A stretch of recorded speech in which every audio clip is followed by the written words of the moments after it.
Hello students, welcome again in my 9th science class. I hope आपने अच्छे से test भी दिया होगा एंड इजी टेस्ट था. काफी सारे क्वेश्चंस जो थे वो हमारे बुक में से ही थे. I hope you have understood this particular chapter which is chapter number 1 and आपने जो कुछ स्टूडेंट्स ने टेस्ट के अंदर ऐसे आंसर्स लिखे हैं जो सेम है. तो आई होप कि अगर पेरेंट्स ये वीडियो देख रहे हो तो प्लीज मेक श्योर कि स्टूडेंट्स ने शायद गूगल पे से कॉपी किए हुए आंसर है, because the complexity of the language was the proof. और जो किसी स्टूडेंट ने ड्राई आइस का लिखा था तो उन्होंने -75 डिग्री सेल्सियस का मेंशन किया था, जो पॉसिबल नहीं है क्योंकि वो हमने ना तो क्लास में देखा था ना तो पढ़ाया था वो चीज. ओके, और वो बुक के अंदर भी नहीं है. तो please make sure that students don't copy. Without wasting time let's understand today's topic. And वो टॉपिक जो है वो अपने प्रीवियस टॉपिक से ही कंटिन्यूएशन में है. We were discussing plasma membrane, and plasma membrane is the second outermost layer in animal cells and the outermost layer, secondmost layer in plant cell, and in animal cell it is the outermost layer. Plasma membrane. We are discussing cell organelles. Cell organelles, which are the components of the cell, and they are the integral part of the cell as they perform various functions. And in those cell organelles we are going to understand the first organelle, and that is plasma membrane. We have understood the introductory part that plasma membrane is selectively permeable, and we also have discussed about how that selective permeable nature of plasma membrane helps plasma membrane and cell to only allow certain particles to go inside and outside the cell. अब ये जो material जो cell के अंदर बाहर जाते हैं, this material have certain type of chemical structure. और प्लाज्मा मेम्ब्रेन जो होता है वो केमिकल स्ट्रक्चर को आइडेंटिफाई करता है और आने जाने देता है. Before this particular concept we were not knowing this particular process is happening. Similarly जो केमिकल्स का अंदर बाहर आना जाना रहता है थ्रू दी प्लाज्मा मेम्ब्रेन, उसमें कुछ सिग्निफिकेंट प्रोसेसेस है जिससे होता है. So our today's understanding is related to processes related to plasma membrane. Processes related to plasma membrane, and in this we are going to understand diffusion and osmosis.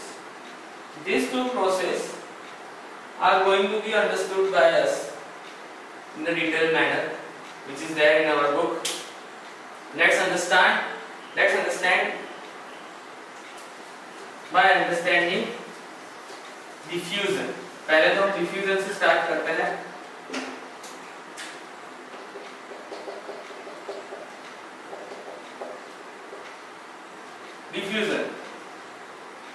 Diffusion क्या होता है? In first chapter we have understood this concept.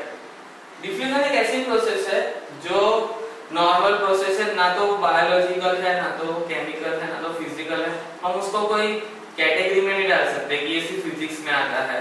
जैसे cell की study सिर्फ biology में आती है तो हम लोग बता सकते हैं कि वो बायोलॉजिकल कंसेप्ट है, लेकिन इसके अंदर ऐसा कुछ नहीं है. Diffusion is a process which occurs in everyday life. हमारी बॉडी में होती है, आउटसाइड नॉन लिविंग लिविंग दोनों के साथ जुड़ी हुई ये प्रोसेस है.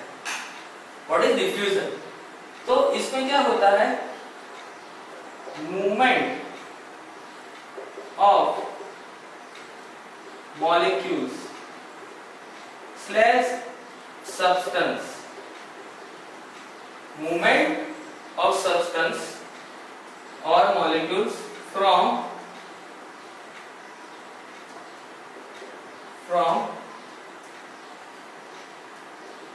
that, अगर मॉलिक्यूल्स के बारे में समझे तो that, और सब्सटेंस के बारे में समझे तो its. Movement of molecules or substance from there or its higher concentration region to whereas its lower concentration region. Diffusion एक ऐसी प्रोसेस है जिसमें मॉलिक्यूल्स की मूवमेंट होती है. कहां से? जहां से वो ज्यादा है, जहां पर वो ज्यादा है वहां से वो कम जगह पर जाएंगे. समझ लो रिसेस का एनवायरनमेंट है, रिसेस है स्कूल के अंदर. आप सब लोग कहां पर हो? ग्राउंड में हो, क्लास के बाहर हो. जैसे रिसेस की बेल बजती है आप कहां जाते हो? क्लासरूम में जाते हो. पहले क्लास खाली था, आप क्लास में जा रहे हो. ग्राउंड में आपका नंबर ज्यादा है, प्ले एरिया में आप ज्यादा हो, वहां से आपका नंबर ज्यादा है, 9th स्टैंडर्ड के स्टूडेंट का नंबर ज्यादा है, वो 9th स्टैंडर्ड के क्लास में जा रहे हैं, तो वो अपनी हायर जगह से लोअर जगह पर जा रहे हैं. क्यों? क्योंकि वहां पर उनकी जरूरत है, वहां पर उनकी जरूरत है. ये मैंने प्रैक्टिकल एग्जांपल दिया. Similarly if you want to understand diffusion we must understand by molecular basis as well. हम लोग मॉलिक्यूलर लेवल पे भी समझते हैं. कैसे? तो हमारे बॉडी में सेल को हर एक चीज की जरूरत पड़ती है. हम जो ऑक्सीजन लेते हैं उसकी, हम जो खाना खाते हैं उसकी. तो सेल जो होता है ना वो एकदम छोटी कह सकते हैं छोटा स्ट्रक्चर है. और वो जो छोटा स्ट्रक्चर जो है उसके अंदर कोई चीज जानी और आने के लिए कोई बड़ी सी प्रोसेस होना जरूरी नहीं है, क्योंकि सेल का स्ट्रक्चर सिंपल है. ठीक है, तो सिंपल स्ट्रक्चर के साथ सिंपल प्रोसेस जुड़ी हुई होनी चाहिए. तो सिंपल प्रोसेस के लिए सिंपल स्ट्रक्चर क्या है? Plasma membrane. तो क्या होता है कि consider this as a cell. Okay, this is a cell and outermost layer is for plasma membrane. ये प्लाज्मा मेम्ब्रेन है. ओके, अब सेल को चाहिए oxygen. Cell requires oxygen. Why oxygen? Because without oxygen cell cannot survive. So oxygen is out there.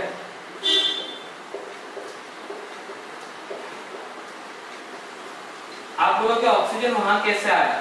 तो जब हम breathe करते हैं, हम सांस लेते हैं, when we breathe, we take oxygen, right? That oxygen goes into the lungs. lungs के बाहर की साइड पर बहुत सारी ब्लड वेसल्स होती है. These blood vessels carries that oxygen towards the heart. Heart तक जाता है वो oxygen. Then heart pumps. Heart क्या एक पंप है. वो पंप हमेशा 24/7 मतलब थ्रू आउट आवर लाइफ वो चालू रहता है. वो क्या करता है? कंटिन्यूअस पंपिंग करता रहता है, जिसको हम हार्ट बीट कहते हैं. हार्ट बीट जब होता है तो वो हर एक पार्ट में जो लंग्स ने ऑक्सीजन दिया है वो सप्लाई करता है. किसकी मदद से? ब्लड की मदद से. इसीलिए हमारे नेल्स और हमारे हेड के अलावा हर जगह ब्लड सेल्स पहुंचते हैं, बिकॉज हर जगह ऑक्सीजन पहुंचता है.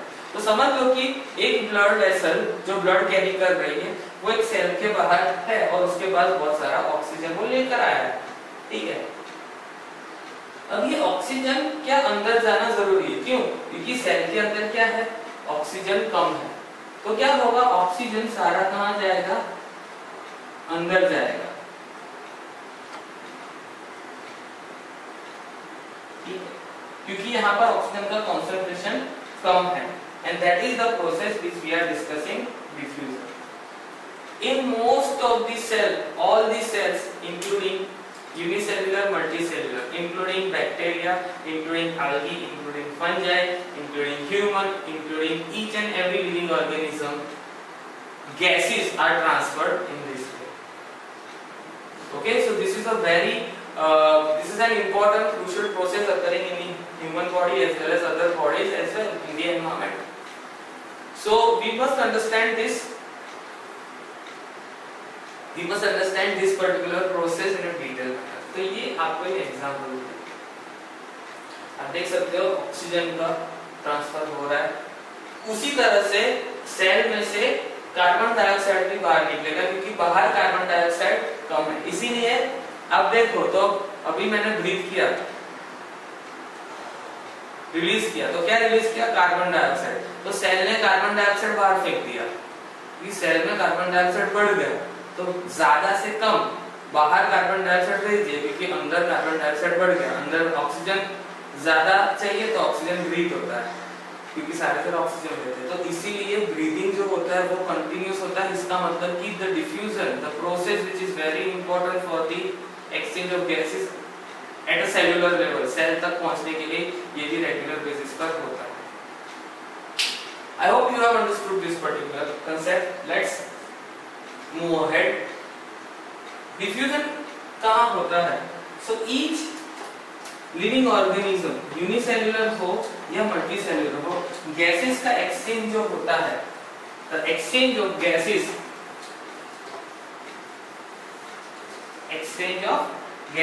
occurs with this particular process.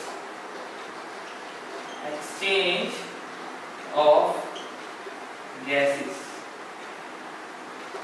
occurs by diffusion. Gases का एक्सचेंज जो होता है हमारे बॉडी में, सेल तक पहुंचते हैं हर एक गैसेस, तो वो गैसेस सारे सेल तक इसी तरह पहुंचते हैं। In amoeba which is a unicellular organism, this type of exchange occurs. मतलब कि यूनिसेलुलर मल्टीसेलुलर में सेल के ऊपर जो गैसेस का एक्सचेंज होता है वो इस तरह से। So this was the first process related to plasma membrane. ये प्लाज्मा मेम्ब्रेन ही ये करता है, इसलिए हम क्या पढ़ रहे हैं? Processes related to plasma membrane, in which the first process is diffusion.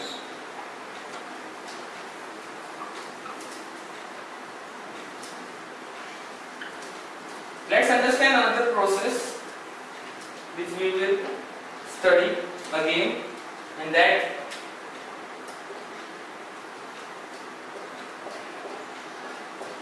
osmosis. इसका डेफिनेशन क्या है? ट्रांसफर ऑफ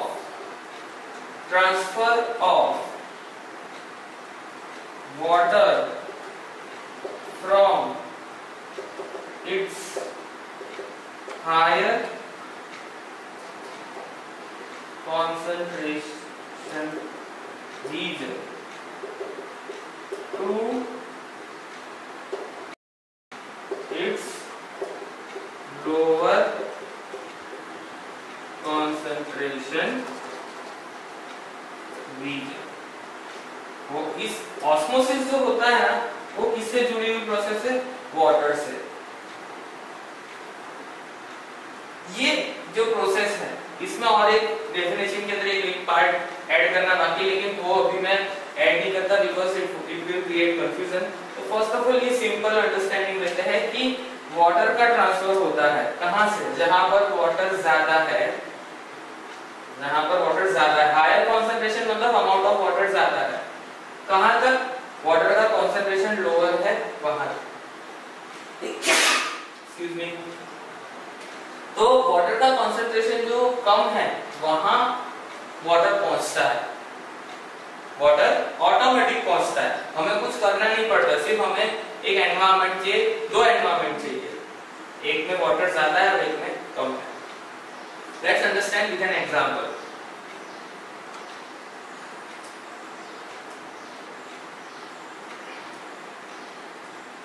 एक बोल लिया, कांच का बोल लेना है या फिर आप स्टील का बोल या कटोरी भी ले सकते हो। उसके अंदर वाटर ऐड करना है। ओके, अगर आपके पास आसपास कोई शॉप हो, या तो जरूरी नहीं कि आपको शॉप पे जाना ही है, लेकिन आपके घर पे ऑलरेडी ड्राई रेजिन्स होंगे, क्या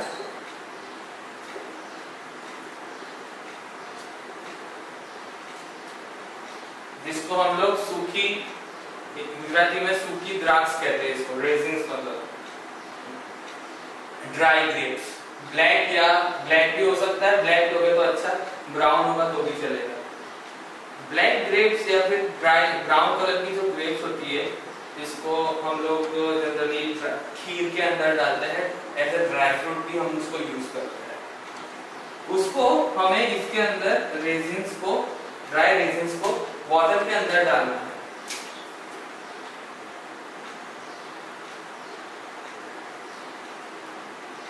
ओके, जितना वाटर है उसके अकॉर्डिंग आप डाल सकते हो। अच्छा, मैंने आपको शॉप पर जाने के लिए इसलिए कहा था, घर पे तो सबके होगा ही है, लेकिन आप जो डालोगे ना उसका वेट कर सकते हो। आप इलेक्ट्रिक वेइंग मशीन है जिस शॉप में, वहां पर आप थोड़ी ग्रेप्स लेकर जाओ और उसका वजन करो, ठीक है। उसका वजन आप समझ लो कि अब 25 ग्राम्स मिला, तो आपने 25 grams before adding into water आपने उसका वेट कर दिया, ठीक है। अब उसको 1-2 घंटे के लिए let this for 1 to 2 hours. Okay, 1 hour is sufficient. What will happen? Let me give you an understanding that ये वाटर जो होगा, अब ड्राई ग्रेप है ना, ड्राई ग्रेसेस उसके अंदर वाटर बहुत ही कम है, there is a less amount of water inside it. इसीलिए due to the osmosis process बाहर पानी ज्यादा है, तो पानी बाहर से अंदर की तरफ जाएगा रेजिन्स के अंदर, और रेजिन्स जो होगी वो कैसी हो जाएगी, they will swell up.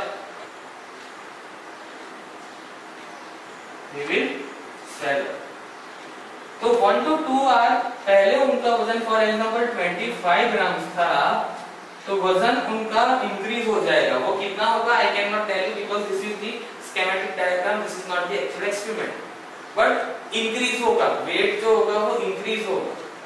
This is an clear cut practical activity related to resins. All of the students must have to perform this activity to understand the process of osmosis. दूसरा भी book में example है जिसमें egg से करना है, लेकिन for that you require acid, HCl का ट्रीटमेंट देना है एग को और फिर उसको वाटर में डालना है। That we should not perform that at home, but this activity must be performed. Even जब आपने खीर खाई होगी तो खीर के अंदर भी इस तरह का जो ड्राई फ्रूट्स होते हैं वो स्वेल अप हो जाते हैं। Even each and every dry item like almond, dry almond के अंदर भी ये होता है। तो ये सारी जो प्रोसेस है जिसमें वाटर अंदर जाता है, वाटर अंदर क्यों जाता है, water is going inside because water is doing its activity, it is going from its higher concentration to its lower concentration, ठीक है। ये हायर से लोअर कंसंट्रेशन तक जाने की ये प्रोसेस है, this process is called osmosis. Plants also absorb this particular water which is inside the soil, inside the earth. Plant absorb this water via roots. But how this water is absorbed? This water is also absorbed with the process called osmosis. Osmosis is an important significant process. Without osmosis plants cannot take their water. Means this is a process which is occurring in an everyday life. It is a physical process. तो ठीक है, it's a physical process and this process also occurs at a cellular level, ठीक है। और cellular level पे होगा तो बाहर का जो लेयर होगा वो इंपॉर्टेंट रोल प्ले करेगा और वो है प्लाज्मा मेम्ब्रेन। सो प्लाज्मा मेम्ब्रेन यहाँ पर वर्ड ऐड नहीं किया, अभी मैं ऐड करूंगा। आई होप आपको ये एक्टिविटी समझ में आई होगी। You must have understood this activity. Transfer of water from its higher concentration region to its lower concentration region via selectively permeable membrane। Selectively permeable membrane से water का जो होता है ट्रांसफर होता है। Selectively permeable is the word because selectively permeable होगा तो ही वाटर जा पाएगा। Okay, so this process is also related to plasma membrane. So we have understood two process, diffusion and osmosis. This also considered as diffusion, but if diffusion is occurring with water it is called osmosis. Osmosis कुछ अलग process नहीं है, but in osmosis water is there, that is why name is given differently. In diffusion, what is happening in diffusion? Gases are exchanged. It is process related to gases as well as liquid. But if it is occurring with the liquid, it is considered as osmosis. understood or not? If you have not understood, please watch this again. I request you to watch it again because this process must be there in future also. 10th standard, 11th standard, अगर if you take science, ये process आपको समझने पड़ेगी. Even it is also related to chemistry also. Chemistry में भी ये process आती है, osmosis भी आती है और diffusion भी. I hope you have understood this particular topic. Processes related to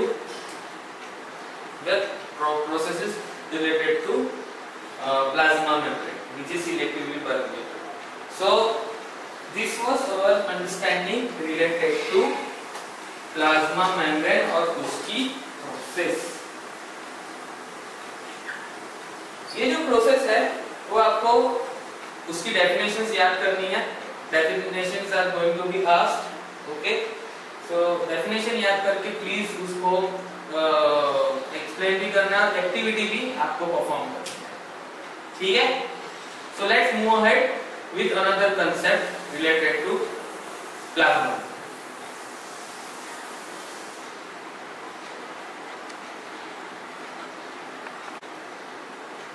So what I was saying that there are other processes related to plasma membrane that we will understand, but plasma membrane जो होता है वो कुछ certain solutions जो होते हैं उसके according काम करता है. तो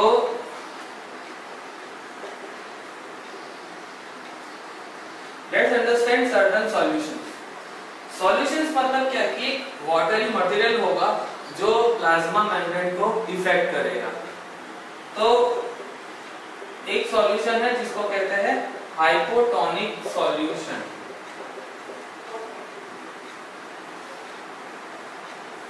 Hypotonic solution is the solution which has the ability to contain high water.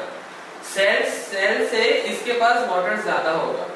Solution की जब बात करते हैं तब हम लोग we will talk about two systems, cell and solution. What will happen when we put the cell into a solution? So इसकी definitions, ये definition है, please note it down. The solution which have high water concentration then cell inside it. जो हमने dry grapes का experiment मैंने आपको बताया वो सॉल्यूशन कौन सा था? हाइपोटोनिक. वाटर सिंपल लिया था लेकिन वाटर ज्यादा था और अंदर जो रेजिन्स रखी थी उसमें वाटर नहीं था, कम था. तो सेल में वाटर कम है, सेल के बाहर वाटर ज्यादा है, तो वाटर क्या, due to the process of osmosis water अंदर जाएगा. ठीक है? इसमें क्या होता है? इन दिस सिचुएशन या फिर in this solution cell takes water and swells. Cell जो होता है ना वो स्वेल अप हो जाता है. ये कंडीशन में सेल जो होता है स्वेल हो जाता है. तो हाइपोटोनिक सॉल्यूशन में क्या होता है? सेल स्वेल्स अप, स्वेलिंग हो जाता है, मतलब कि सेल की जो साइज होती है ना वो बढ़ जाती है. This was what? Hypotonic solution. Okay, hypotonic solution.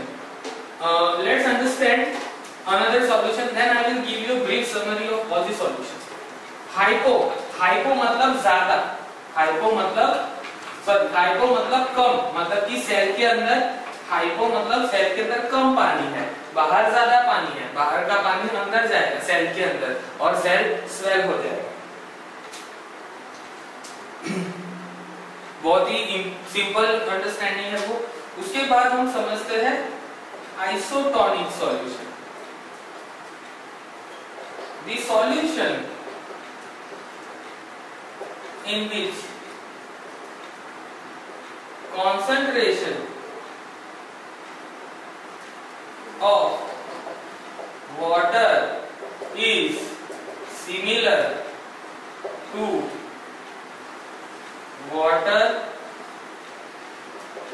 inside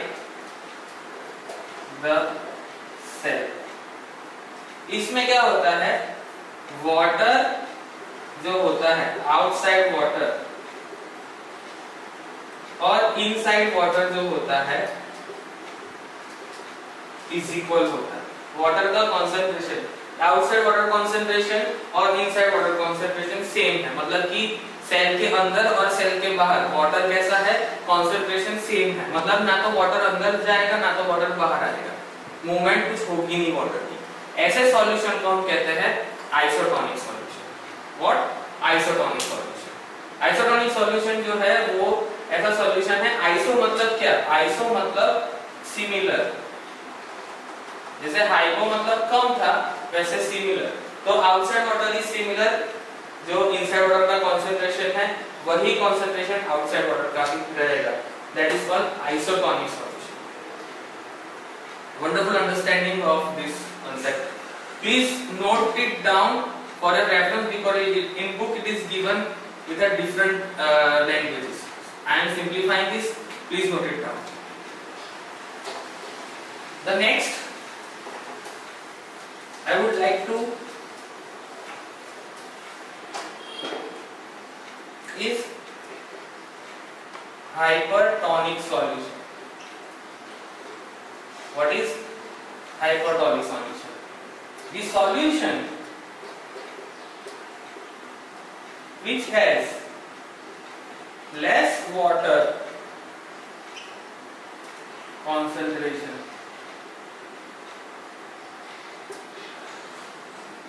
than the water inside the cell. Cell के अंदर जैसे समझ लो कि पानी यहाँ पर हमने रखा है, उसके अंदर वाटर है, लेकिन इसके अंदर हमने डाल दिया सॉल्ट, NaCl जिसको कहते हैं सॉल्ट. 2-3 चम्मच सॉल्ट डाल दिया, ठीक है. और उसके अंदर अगर कोई सेल डालेंगे, समझ लो ये सेल डाल दिया, ये सेल डालेंगे ना तो उसका जो प्लाज्मा मेम्ब्रेन होगा ना वो श्रिंक हो जाएगा. मतलब सेल की बाउंड्री तो ऐसी होगी लेकिन प्लाज्मा मेम्ब्रेन एक कोने में आ जाएगा इस तरह से. क्यों? क्योंकि सेल का वाटर क्या हो गया, लूज हो गया. सेल में 70% वाटर होता है, सेल में 70% वाटर होता है. और अगर उसको हाइपरटोनिक में रखते हैं तो सेल जो होता है ना, सेल का पानी बाहर चला जाता है. क्योंकि बाहर पानी कम है. तो ऑस्मोसिस की डेफिनेशन अगर आपको याद होगी तो उसमें क्लियर कट लिखा था कि water moves from its higher concentration region to its lower concentration region. तो वाटर जो है बाहर, यहाँ पर वाटर का कंसंट्रेशन कम है because there is more salt. तो वाटर पूरा बाहर चला जाएगा, वाटर पूरा बाहर चला जाएगा. सेल का वाटर भी सेल लूज कर देगा if it is put in the hypertonic solution. So there are 3 types of solution which creates effect on plasma membrane. First is hypotonic, in which cell swells, okay, in which we have understood the activity related to resins, dry resins. Second, isotonic, no movement of water because the concentration of water inside and outside is equal. And third, that is what? That is hypertonic solution, in which water is less outside, more inside the cell. तो water की movement जो होती है, the movement of water is from inside to outside cell. These 3 solutions are easy to understand but difficult to remember. When you read during the exams, it will create confusions. So do not mug it up. Understand with the concept of diffusion and osmosis.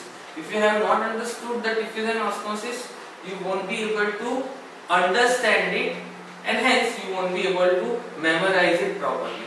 You will create confusions in exams. So please understand this particular topic, which is types of solutions affecting the process of plasma membrane. That was the processes and solutions related to plasma membrane. Osmosis, diffusion, hypertonic solution, hypotonic solution, isotonic solutions, these all the things are related to plasma membrane, which is selectively permeable and also important part of a cell, and outermost part of animal and second outermost part of plant cell. So इसीलिए जो cell जो होते हैं वो effect होते हैं, cell में बहुत ज्यादा इफेक्ट क्रिएट होती है जब उनको अलग अलग सॉल्यूशंस के अंदर रखा जाता है. This was the processes related to plasma membrane. We have still remaining certain parts related to plasma membrane, and that is plasma membrane का structure समझना बाकी है. Structure of plasma membrane. Plasma membrane का structure कैसा है? So it is made up of lipids and proteins.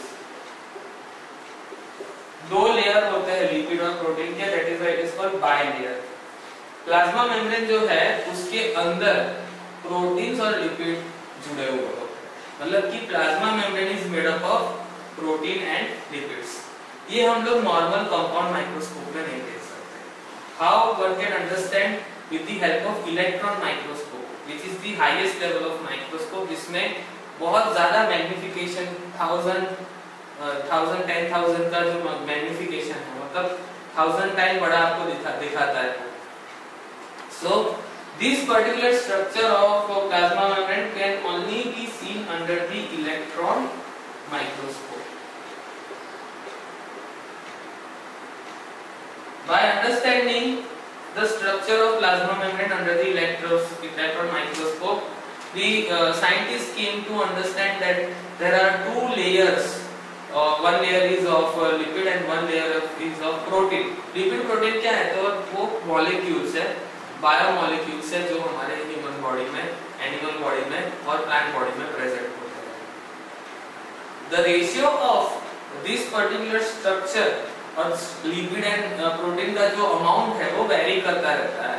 हमारे अंदर जो लिपिड प्रोटीन जो प्रेजेंट है हमारे प्लाज्मा मेम्ब्रेन में वो थोड़े फर्क होगा दूसरे स्ट्रक्चर्स में, but there will be presence of lipid and proteins in the structure of plasma membrane.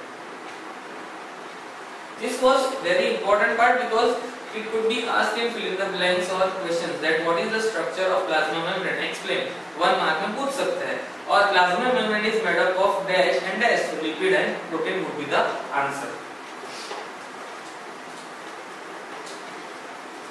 So you have understood processes related to plasma membrane, its role, that it is selectively permeable, different type of solution affecting plasma membrane and its structure.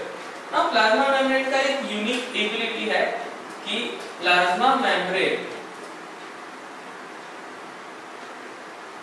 is flexible. It is flexible. How it is flexible? It is flexible because उसके जो अंदर structure होते हैं protein और lipid वो उसको flexibility देते हैं. आपको एक एग्जांपल से ये मैं समझाना चाहूंगा and that is example of amoeba. Amoeba is the unicellular organism which you have understood in previous standard, and if not, do not worry. It's a unicellular organism, can only be seen under the microscope. It is found in fresh as well as dirty water के अंदर ये मिलता है. उसका structure जो होता है, this is amoeba, उसका जो शेप होता है वो कैसा होता है? irregular shape. It does not have fixed shape. Why? Because उसको उसके पास मूवमेंट करने के लिए कुछ नहीं है. तो वो सिर्फ मूवमेंट किसकी मदद से करता है? फ्लेक्सिबल प्लाज्मा मेम्ब्रेन की मदद से। हाउ? तो आपको इसका जो आउटर मोस्ट लेयर दिख रहा है, ये कौन सा सेल है? Animal cell. I have repeated this sentence again and again that plasma membrane is the outermost layer in animal cells and second outermost layer in plant cell. क्योंकि plant cell में cell wall होता है, it will be studied next, जो animal cell में नहीं होता। Amoeba क्या है? अमीबा है यूनिसेल्युलर ऑर्गेनिज्म। क्या है?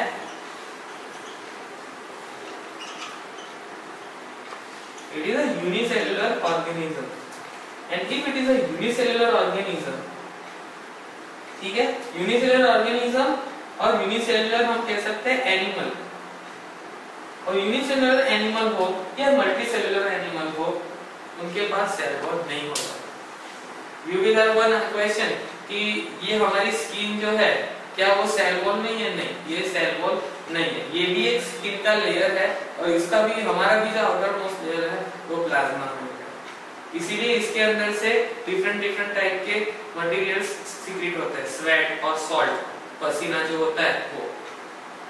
प्लांट को आप, प्लांट के पत्ते को पानी में डालोगे और अपना हाथ पानी में डालोगे तो आपके हाथ पे, उंगलियों पे झुर्रियां पड़ जाएगी। प्लांट में ऐसा कुछ नहीं होता क्योंकि सेल वॉल है प्रोटेक्ट करने के लिए, हमें, हमारे पास सेल वॉल नहीं है। ठीक है, तो अमीबा जो है वो अपना फूड, अमीबा को भी फूड की जरूरत पड़ेगी, तो वो फूड किस तरह से लेगा? तो समझ लो कि ये उसका एक यहाँ पर फूड पार्टिकल है, तो इसके जो पार्ट है, ये जो प्लाज्मा मेम्ब्रेन के पार्ट है, ओके, वो क्या करते हैं? ये प्लाज्मा मेम्ब्रेन क्या करता है? इस तरह से मूव करता है ऐसे, और उसका पीछे का पार्ट जो होता है वो छोटा कर देता है। ये पार्ट भी इस तरह से आगे मूव करता है और वो फूड को इस तरह से अंदर ले लेता है ये, और ये फूड को फिर इस तरह से स्टोर कर देता है। कौन? अमीबा। ये उसका प्रोसेस कंटिन्यूअस होता रहता है।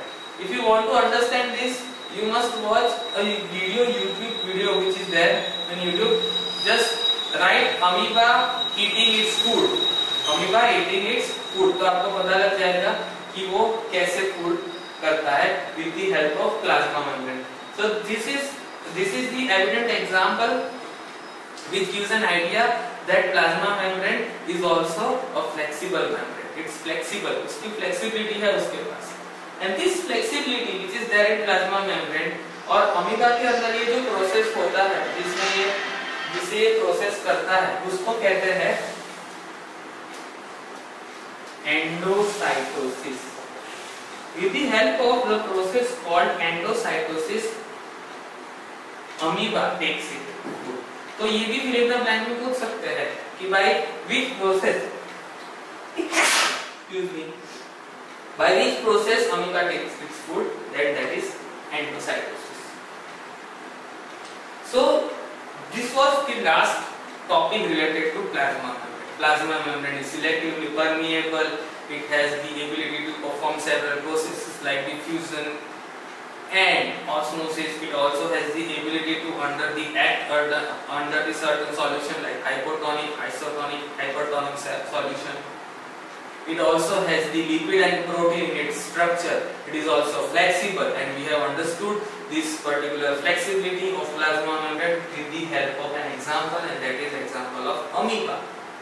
And amoeba performs the process called endocytosis, which is food को लेना, खाने को लेना, endocytosis. दूसरा कोई food होता है उसको वो pick up करता है with the help of plasma membrane, and that is called endocytosis. What is endocytosis? When amoeba or when organism like amoeba takes their food, take their food with the help of plasma membrane, is called endocytosis. That's the definition up to your level, because उसकी जो definition है वो जैसे जैसे level बढ़ता है complex होता है. In 10th standard, you will understand this particular topic in the nutrition in animals. The chapter called nutrition in animals, in which heterotrophic nutrition you are going to understand this. तो आपको ये process जो है समझ में आ गई होगी So we have discussed about what? We have discussed about plasma membrane. Next cell organelle के बारे में पढ़ेंगे, वो है सेल वॉल। बहुत ही इजी टॉपिक है। क्या कि ये बोर्ड दिख रहा है आपको, बोर्ड है, समझ लो। अभी मैं ये लिखा हुआ निकाल देता हूँ। यहाँ पर बड़ा सा न्यूक्लियस है, उसके अंदर न्यूक्लियस को होने वाले स्ट्रक्चर है, और ये जो एल्यूमिनियम का जो लाइनिंग दिख रहा है आपको, ये वो क्या है? इसका वॉल है। और उसके एग्जैक्ट नीचे क्या है? तो अगर ये इसको हम सेल की तरह गिने तो उसके नीचे एग्जैक्ट है प्लाज्मा मेम्ब्रेन। तो outer most layer this aluminium thing which you are seeing in my board is the white board, और इसमें जो दिख रहा है वैसा ही आउटर मोस्ट लेयर जो होता है उसको हम कहते हैं सेल वॉल। क्या है cell wall? Cell wall is the outer most layer, it is the outer most layer. तो हम कह सकते हैं outer most protective layer present in, किसमें प्रेजेंट होता है? प्लांट्स में प्रेजेंट है, फंगाई में प्रेजेंट है, एल्गी में प्रेजेंट है, बैक्टीरिया में भी ये प्रेजेंट होता है। प्रोटेक्टिव लेयर है बाहर का, सिर्फ एनिमल में नहीं होता, एनिमल सेल में ये प्रेजेंट नहीं होता। Outer most protective layer present in plants, fungi, algae and bacteria is called cell wall. Okay? Cell wall जो है वो अपना जो काम है वो किस तरह से करता है उसके बारे में डिस्कस करने से पहले we will discuss about its structure. What is the structure?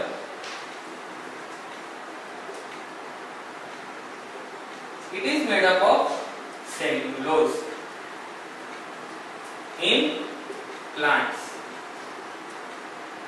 Plants में ये किससे बना होता है? सेल्यूलोज।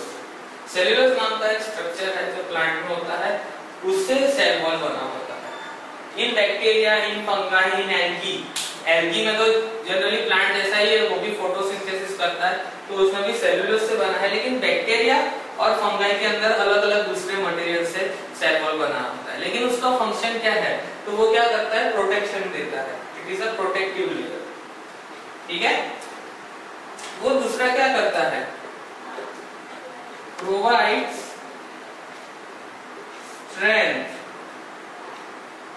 स्ट्रेंथ प्रोवाइड करता है, मैकेनिकल फ्रेमवर्क, एक फ्रेम जैसा वर्क करता है। देखो ये फ्रेमवर्क है, उसका काम क्या है? स्ट्रेंथ देना और प्रोटेक्शन देना। तो बाहर से एक फ्रेमवर्क देने का काम करता है। स्ट्रक्चरल फ्रेमवर्क भी देता है, mechanical framework plus structural framework. आपको पता लगता है कि अच्छा ये इस तरह का आउटर मोस्ट लेयर है। आपने अनियन सेल्स देखे होंगे जो हमने पढ़ा, अनियन सेल्स। तो अनियन सेल्स में आपने देखा होगा कि ब्रिक जैसा एक स्ट्रक्चर था बाहर, ठीक, वो सेल वॉल था। एनिमल के पास वो नहीं होता, एनिमल के पास सेल वॉल नहीं होता। लेकिन हमने अनियन सेल, तो अनियन क्या एक प्लांट है, तो प्लांट के इवन फ्रूट के अंदर भी सेल वॉल देखने को मिलेगा। If you want to see again watch the particular diagram, that diagram which is of onion cell, तो उसमें आपको दिखेगा कि अनियन सेल किस तरह से अरेंज है। तो हमने देखा था कि अनियन सेल्स कुछ इस तरह से अरेंज है। तो ये जो ब्लैक बाहर का आउटर कवरिंग था उसको हम कहते हैं cell wall. Okay, so cell wall is the layer which is the protective